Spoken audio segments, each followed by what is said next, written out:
tayo, mag-unbox tayo guys ng binili ko yung reserva ng gulong kasi wala na talaga, hindi na kaya ng aking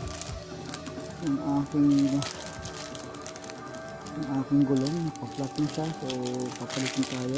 Ito po yung binili ko, 60 by 80, so nagipis na ako, so yun po guys, kaya matipid, mura, tapos magaan sa motor kasi 100cc lang gamit ko, kaya kailangan magaan ko since hindi na ako masyado naghahantas, personal lang. So ito na yung ginagamit ko. So guys, yung papalit na ako kasi wala na yung gulong ko,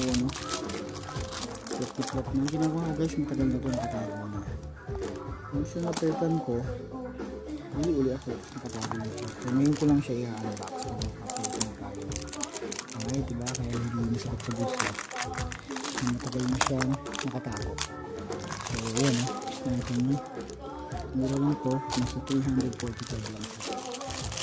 Yun lang, yun lang aking budget meal na gulong para sa aking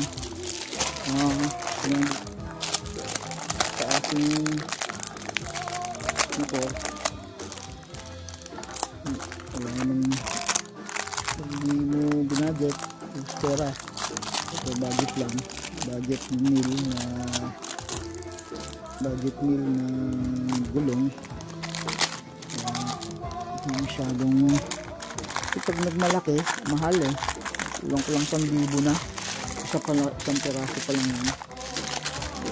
Ito yung 1,000 mo, 2 peraso na. Dito na yun, so maliit lang. Ito tayo ng pambukas.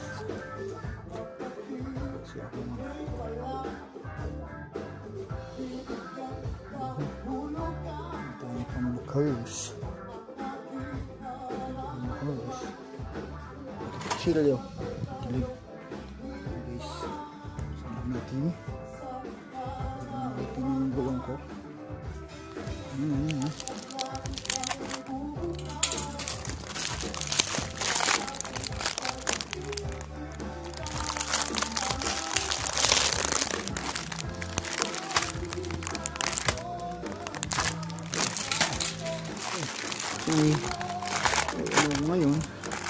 ito guys, bali yun wasting yun na lang to, budget nila na.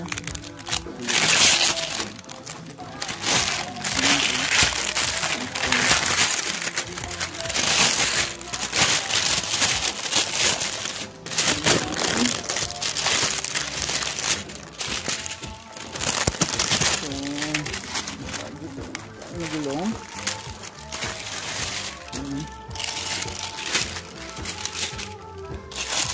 Ito natin ulit dahil manipis na yung gulong. Almost a year din ginamit yun, kaya ulit naman yung gano.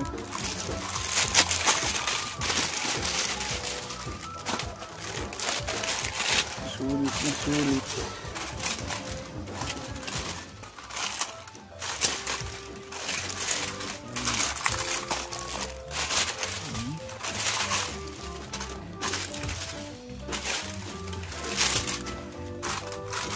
Alright, ayan guys, nakatanga na yung kapapag ko.